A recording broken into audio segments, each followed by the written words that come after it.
I love that ho-ho. Love that ho-ho. Uh-oh, here comes someone. And they run out there. How's everything going? And they got ho-ho all over their face. All over their face. They didn't even bother to wipe it on their sleeve. And they go, are you eating that ho-ho? Oh, not me.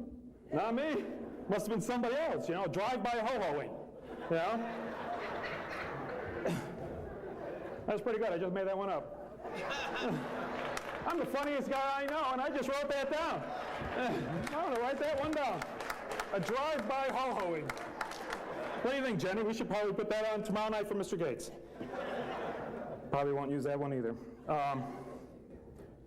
But you know, we're trying to make light of a very serious situation. And our role here is everyone in this room today is being paid to be part of the service. And like it or not, you all have chosen the service business. This isn't China where we're putting a knife behind your back and say, you must make t-shirts, all right? This is something you've chosen to do. In the kitchen, you've chosen to do that. In service, you've chosen to do what you do, right? Thank you for talking back. Derek gave you specific instructions. You got to come with it now.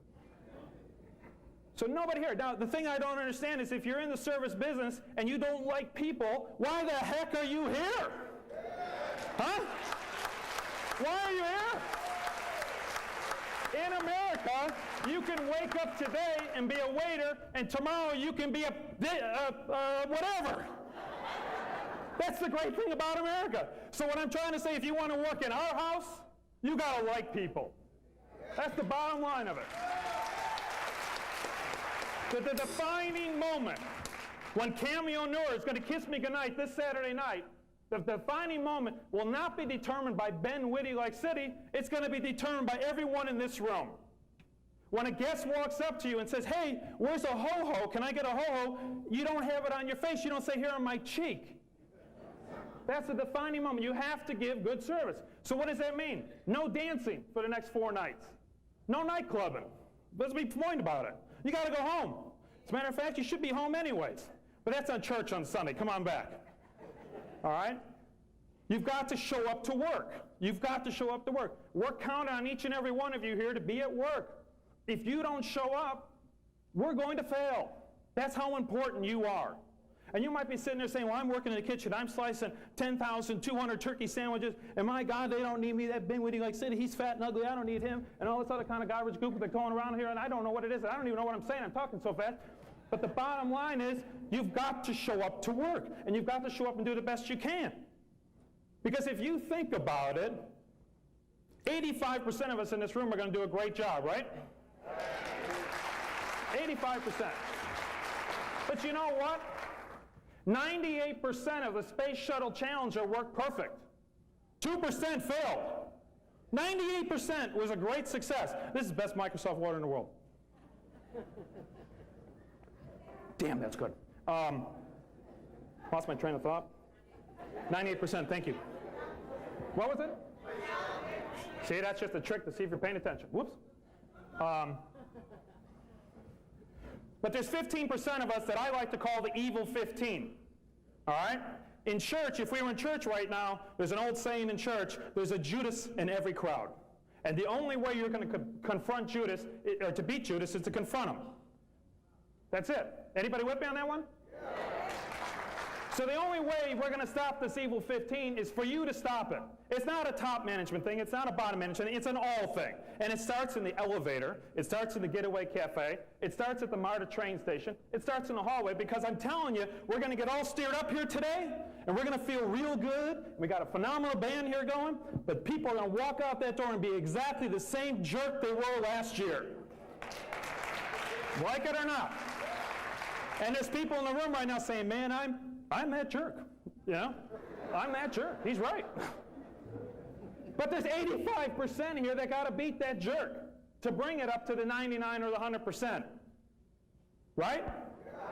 Am I putting you to sleep? No. All right, good, good. Norma, I put him to sleep? Anybody ever know Norma? My favorite person in the whole world. I'm going to do something now, and I have debated about this. Seriously, we've been thinking about this meeting since we went out and visited Jenny in Seattle last November. So I've been thinking about this meeting for a long time. And we've been obviously thinking about the event for even longer, because we've known about it for a while. And the one thing, there's people in the audience right now that have known me since 1985 in my business career. And they don't know a thing about me personally. I'm kind of a quiet guy. I'm not a quiet guy in the sense of talking. I'm a quiet guy and not talking much about my personal life.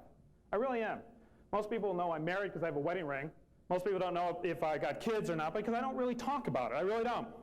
So I've been debating about this, about telling a personal story, and I prayed about it last night. I said, you know what, I'm going to do it. All right, so here it goes. So, huh? No, not yet. I'm 44 years old. When I was 42, I was raised by my mom and dad. My dad was a piano player in a nightclub. His name was Ben Whitty Like City. And my mom was a cocktail waitress and a breakfast waitress. And they instilled in my brother and sister and myself one thing and one thing only. Life is work. You live to work. If you're breathing, you're working. All right? If you're breathing, you go to school. If you're breathing, you go to work. You don't, and it's just the way it is. In all of elementary school, all of junior high school, all of high school, all of college, all of my working career until 2 years ago when I was 42 years old, I never missed a day of work or school. Never. Never. All right?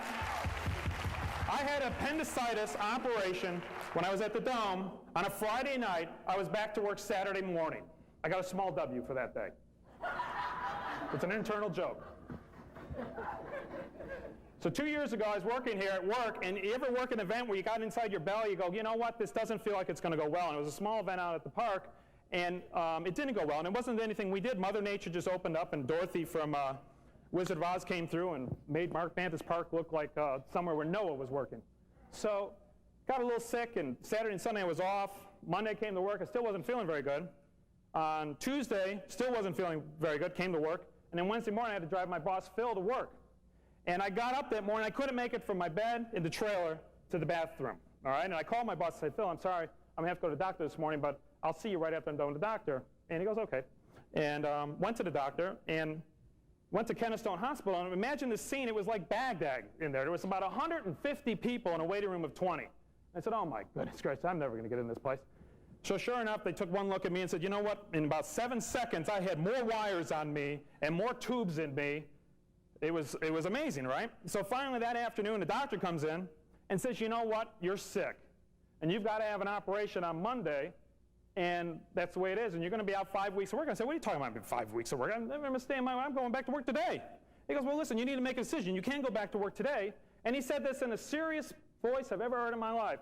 He goes, you can go back to work, but you'll be dead Monday. Think about that.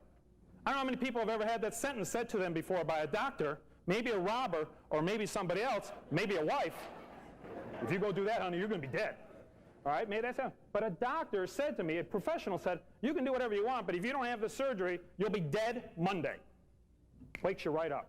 It puts you right up there, I tell you what. So Saturday, he says, well, we can't do the operation until we get you better. So Saturday and Sunday, I was laying to get me better. And Sunday night, I actually started feeling normal. I mean, whatever my normal is, because if you ever call me normal, don't call me normal. Don't call me average, don't call me normal. Almost. Sunday night, I decided, you know what? It's time that I've got to figure out, because I might not make it on Monday after this operation. And think about that. I mean, this is the final chapter that everyone in the world is going to go through, right? There's no one on the planet that can say, you know what, you're going to live longer. No one's made it yet out of this thing alive.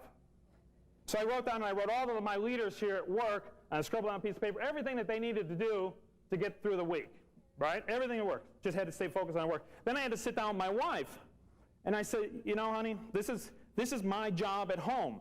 And it hit me at that moment in my life. At that moment in my life.